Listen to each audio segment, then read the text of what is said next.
परिवर्तन यात्रा में भी महसूस किए। परिवर्तन तय है और आने वाले विधानसभा चुनाव ये जो छत्तीसगढ़िया सबसे बढ़िया को कलंकित करने का काम ये कांग्रेस की बघेल सरकार ने की। आज के इस प्रेस वार्ता में आप सभी पत्रकार भाइयों और बहनों का हार्दिक स्वागत, जोहार। आज के इस प्रेस वार्ता में उपस्थित श्री भूपेंद्र सवन्नी जी, पूर्व मंत्री, छत्तीसगढ़ विधानसभा के पूर्व प्रदेश अध्यक्ष श्री प्रेम प्रकाश पांडे जी, पूर्व प्रदेश अध्यक्ष श्री विक्रम उसेंडी जी, जिला के अध्यक्ष श्री प्रदेश बिस्पुरिया जी, श्री जोगेंद्र सिंह जी, श्री प्रेमलाल साहू जी और श्री जयप्रकाश यादव जी।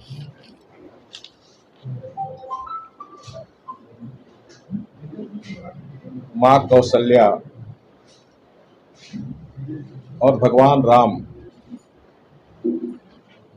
के नौनिहाल की हालत इस कांग्रेस के बघेल सरकार ने क्या कर दी है, ये छत्तीसगढ़ की एक एक जनता जानती है। और जनता का इसी आक्रोश को ध्यान में रखकर छत्तीसगढ़ भारतीय जनता पार्टी, जो जनता चाहती है कि इस छत्तीसगढ़ में सत्ता का परिवर्तन, क्योंकि इन 5 वर्ष के अंदर सत्ता और शक्ति का दुरुपयोग कर छत्तीसगढ़ को जिस तरह बघेल सरकार ने लूटा, उससे छत्तीसगढ़ की आम जनता दुखी। इन्होंने 2018 में बड़े बड़े वादे और नारे के साथ छत्तीसगढ़ की जनता को गुमराह कर जनादेश जरूर प्राप्त किया, लेकिन इन 5 वर्षों के कार्यकाल में छत्तीसगढ़ की जनादेश का अपमान करने का काम किया। इसलिए छत्तीसगढ़ की जनता अपने आप को ठगा महसूस करती है और लोग ये कह रहे हैं कि छत्तीसगढ़ में कोई ऐसा सगा नहीं जिसको बघेल सरकार ने ठगा नहीं। मैं उदाहरण स्वरूप, इन्होंने 2018 में 10 लाख सरकारी नौकरी देने की बात की थी, लेकिन इन 5 वर्ष सरकार को होने जा रही है 10 लोग को नौकरी नहीं। उल्टे जो छत्तीसगढ़ के नौजवान, जो भटकता हुआ नौजवान को रोजगार देने के बजाय सत्ता के संरक्षण में कांग्रेस के एक विधायक महादेव सट्टा ऐप चलाकर हमारे राज्य की जो युवा शक्ति है उसको जुआरी बनाने का काम ये सरकार कर रही है। और ये सब सारे आप सब मीडिया में ये बातें छत्तीसगढ़ प्रशासन के द्वारा आई है। कुछ लोग, मीडिया के लोग इस बात को मुखर होकर दिखाया तो मीडिया के लोगों को भी धमकी दी जा रही है। उसके ऊपर 1 करोड़ का मानहानि का नोटिस भी भेजने का काम ये सरकार कर रही है। उसी तरह हम अगर नारी शक्ति, महिला शक्ति की बात करें तो महिला शक्ति के साथ भी ये सरकार ने ठगने का काम किया। इन्होंने वादा किया था जो स्वयं सहायता समूह, जो महिलाओं की ग्रुप है, उनका कर्ज माफी करेंगे। टीवी में विज्ञापन जरूर हम देख रहे हैं, लेकिन वास्तविकता किसी भी स्वयं सहायता समूह ग्रुप की महिलाओं का कर्ज माफी नहीं। उसी तरह जो एमएसपी का 1.5 गुना बढ़ोतरी मोदी जी के सरकार में हुई है, जिसमें 2184 रुपया भारत सरकार देती है, ये 200-300 रुपया बढ़ाकर किसान भाई को भी गुमराह करने का काम, कि हम 2500-2600 रुपया बोनस देने का काम करें। इसी तरह अगर हम कानून व्यवस्था की बात करें तो कानून व्यवस्था भी छत्तीसगढ़ में ध्वस्त है। इस छत्तीसगढ़ में शासन नाम की कोई चीज नहीं, शासन का जो इकबाल होनी चाहिए, इस छत्तीसगढ़ में शासन का इकबाल नहीं, क्योंकि इनके अधिकारी जो हमारी छत्तीसगढ़ की प्राकृतिक संसाधन, उन प्राकृतिक संसाधन को लुटवाने में सारे अधिकारी को लगाए गए। और यही कारण है कि इनके 3 आईएएस आज जेल में हैं, कितने और अधिकारी भ्रष्ट व्यापारी आज जेल में हैं। इसी तरह इन्होंने एक और वादा खिलाफी जनादेश का अपमान किया। घोषणा पत्र में कांग्रेस पार्टी ने कि हमारी सरकार बनाई है, हम पूर्ण शराबबंदी करेंगे। 5 साल होने जा रही है, शराबबंदी तो हुई नहीं, क्योंकि शराब से सबसे ज्यादा क्षति महिला शक्ति की होती है। सबसे कष्ट जो भी शराबी होते हैं वो कष्ट महिला ही झेलती है। और अभी जैसे पांडे जी ने आपको बताया कि जहरीली शराब से एक महिला की मौत हो गई, तो शराबबंदी तो हुई नहीं, लेकिन शराब के नाम पर शराब सिंडिकेट के द्वारा 2100 करोड़ से ज्यादा भ्रष्टाचार हुआ।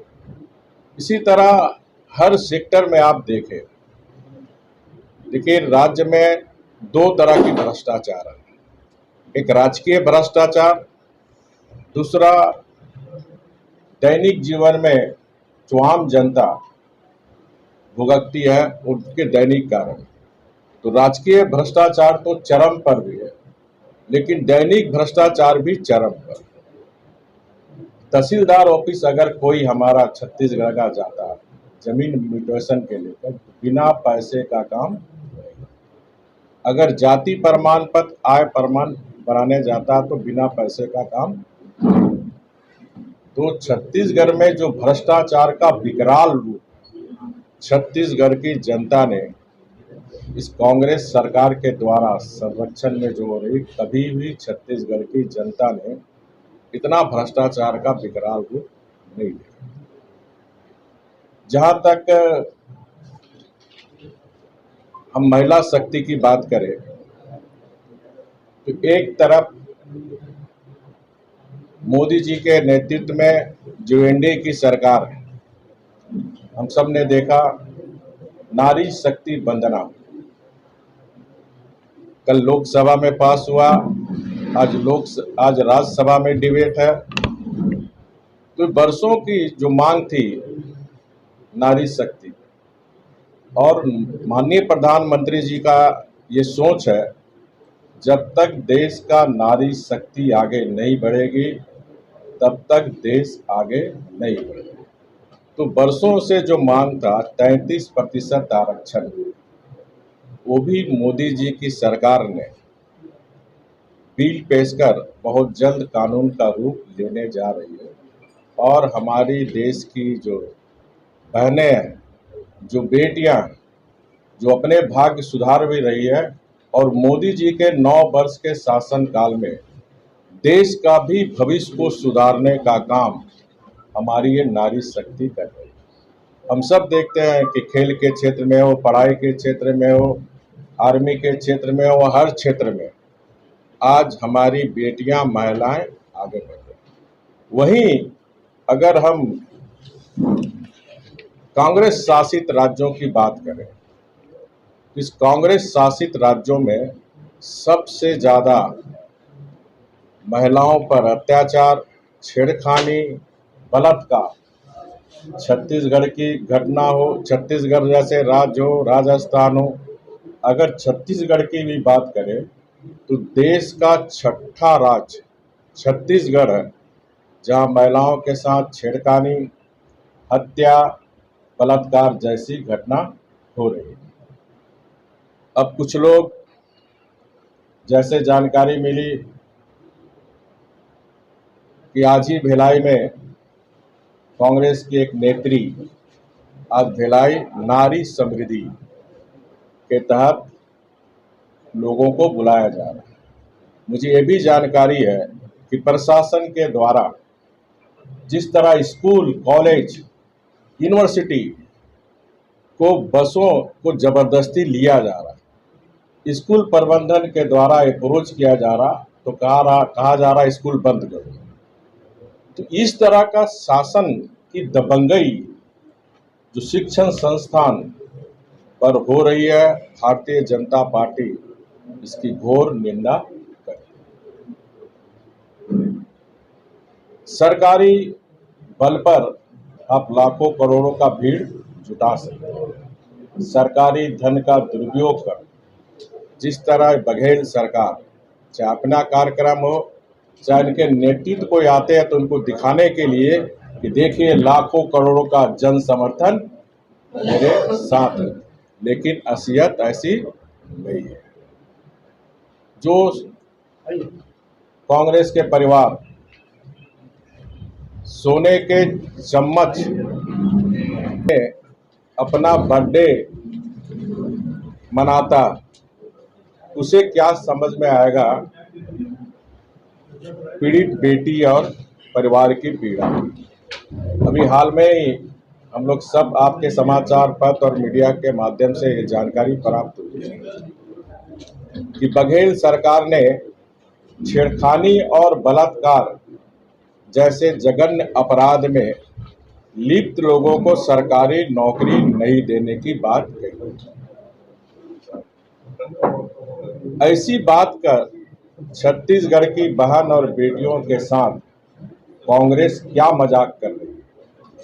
ऐसे रोकेंगे हमारी बहन बेटी के साथ हो रहे अत्याचार को? ऐसे होगा अपराध कम? जहां इस तरह की घटना के लिए रोकथाम के लिए कड़ी सजा की बात करनी चाहिए थी, वहां एक सुविधा पर प्रतिबंध लगाने की बात कर रहा है। आज बघेल सरकार कांग्रेस की मीडिया महिला सुरक्षा के नाम पर, नारी समृद्धि के नाम पर राजनीति रोटी सेकने और मीडिया स्टंट करने के बजाय उन्हें स्पष्ट करना चाहिए कि कांग्रेस शासित राज्यों में महिला का अपराध क्यों बढ़ रहा है।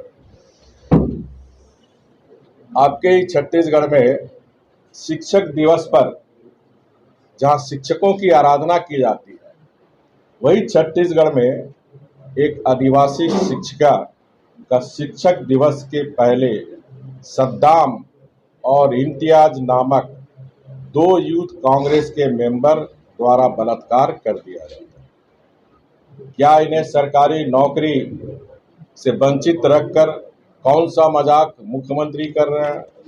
इसी तरह इसी छत्तीसगढ़ में 5 साल के अंदर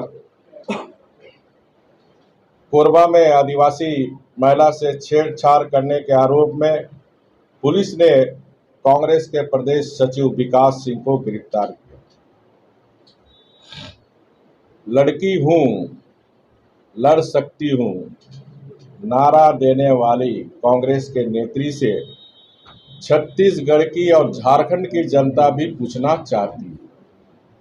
जब इतनी घटनाएं झारखंड में भी आदिवासी महिलाओं, बच्चों के साथ बलात्कार, सामूहिक बलात्कार, हत्या, छत्तीसगढ़ में भी यही हालत, तो कांग्रेस के नेत्री को अगर थोड़ी भी नारी प्रेम है तो इन घटना के समय उनको वहाँ पहुँचना चाहिए, लेकिन उन्होंने मौन धारण रखा और आज मीडिया स्टंट बनने के लिए, लोगों को गुमराह करने के लिए नारी समृद्धि योजना बना रहे हैं। इसी तरह छत्तीसगढ़ के गृह मंत्री ने इस सदन में, जो इस राज्य की सबसे बड़ी पंचायत है, उसमें कह चुके हैं कि अनुसूचित जनजाति की बच्चियों और महिलाओं के साथ होने वाला अपराध में झारखंड तीसरा स्थान है। ये बीजेपी पार्टी नहीं कर रही है, ये सत्ता पक्ष के लोग ही सदन के अंदर, उस बात से आप सब भी अवगत होंगे। इस तरह इस राज्य में ना युवा सुरक्षित है, क्योंकि इस जो महादेव सट्टा ऐप, ये 20,000 करोड़ का ये धंधा है। छत्तीसगढ़ की जनता, ये रायपुर भिलाई, दुर्ग भिलाई से जो 700 युवा गायब है, वो कहाँ है? कौन दुबई से महादेव सट्टा ऐप, किसके संरक्षण में ये सट्टा चल रहा, जिसमें हमारे युवा शक्ति को जुआरी बनाने का काम। इसी तरह ड्रग्स का भी धंधा इस छत्तीसगढ़ में काफ़ी जोर से चल रही है। इस तरह जो हमारे इस राज्य का इकोनॉमिक ग्रोथ बनाने का जो सबसे बड़ा धन है युवा, उस युवा शक्ति को आज जुआरी और नशेड़ी बनाने का काम ये बघेल सरकार कर रही है। तो इस सरकार में, ये सरकार सिर्फ इसे पैसा चाहिए, और यही कारण है कि 5 साल में ये सरकार में सिर्फ सिंडिकेटों के द्वारा, माफियाओं के द्वारा, बिचौलियों के द्वारा, कमीशन खोर के द्वारा इस छत्तीसगढ़ को लूटने का काम एक कांग्रेस की बघेल सरकार। और मैंने कल भी कहा था, क्योंकि सरकारी बैंक के साथ साथ निजी बैंक भी है, तो छत्तीसगढ़ में बघेल सरकार आने के बाद लोग कह रहे हैं कि छत्तीसगढ़ में भी एक बघेल बैंक खुली है, और उस बघेल बैंक में ये जो सिंडिकेट, ये जो बिचौलिया, ये जो माफिया के द्वारा, जो कमीशन खोरी के द्वारा जो रुपया करोड़ों में, वो करोड़ों रुपया उस बघेल बैंक में, जो पैसे रॉयल्टी के रूप में राज्य के खजाने में जाना चाहिए, जिससे छत्तीसगढ़ के जन कल्याण काम होते हैं, वो बघेल बैंक में जमा हो रहे हैं, और वहाँ से एटीएम के थ्रू दिल्ली दरबार में करोड़ों रुपया हर महीने पहुँचाया जा रहा है। ये छत्तीसगढ़ की जनता बोल रही है। तो ऐसी सरकार को, ऐसी कांग्रेस पार्टी को आज छत्तीसगढ़ की जनता, मैं परसों से हूँ, मैंने परिवर्तन यात्रा में भी महसूस की हूँ। जो हमारे कार्यकर्ता जितनी उत्साहित हैं, जनता से भी मैंने मिला, सब लोग कह रहे हैं कि परिवर्तन का हवा चल पड़ा, परिवर्तन तय है, और आने वाले विधानसभा चुनाव में विकास और सुशासन के प्रति समर्पित आदरणीय मोदी जी के नेतृत्व में छत्तीसगढ़ में भी डबल इंजन की सरकार बनेगी, और छत्तीसगढ़ की जनता को डबल बेनिफिट मिलकर जिस छत्तीसगढ़ का उदय, जिस छत्तीसगढ़ की स्थापना श्रद्धेय अटल बिहारी वाजपेयी जी ने की थी, उस छत्तीसगढ़ को माननीय मोदी जी विकास की नई ऊंचाई पर ले जाने के लिए, जो विगत 15 साल के शासन में आपने देखा, छत्तीसगढ़ एक विकास का मॉडल बनकर पूरे देश में आ रहा था, लेकिन इन 5 साल के अंदर ये जो छत्तीसगढ़िया सबसे बढ़िया को कलंकित करने का काम ये कांग्रेस की बघेल सरकार ने की। इससे छत्तीसगढ़ की जनता अपने को अपमानित महसूस कर रही है, और इसका जवाब लोकतंत्र में वोट के माध्यम से जनता देगी। इस राज्य में वोट बैंक और तुष्टीकरण, बहुसंख्यक समाज पर अत्याचार, ये भी बड़ी जोर शोर से चल रही है। मैं कल साजा विधानसभा में गया था, बीरनपुर के एक उगता हुआ नया 21 वर्ष का भुवनेश्वर साहू, जिसने उस बीरनपुर में लव जिहादी के खिलाफ उन्होंने जो संघर्ष किया था, एक संप्रदाय विशेष के लोगों ने पीट कर हत्या कर दी। इसी भिलाई में मलकीत सिंह हिंदुस्तान जिंदाबाद पाकिस्तान मुर्दाबाद का नारा दिया, तो उसको भी एक संप्रदाय विशेष के लोग, जिसमें उस क्षेत्र के विधायक और सरकार का संरक्षण है, उसको भी आज तक न्याय नहीं मिले। अब अपने राज्य में, अपने देश में हमें भारत जिंदाबाद का भी छूट इस राज्य में नहीं है।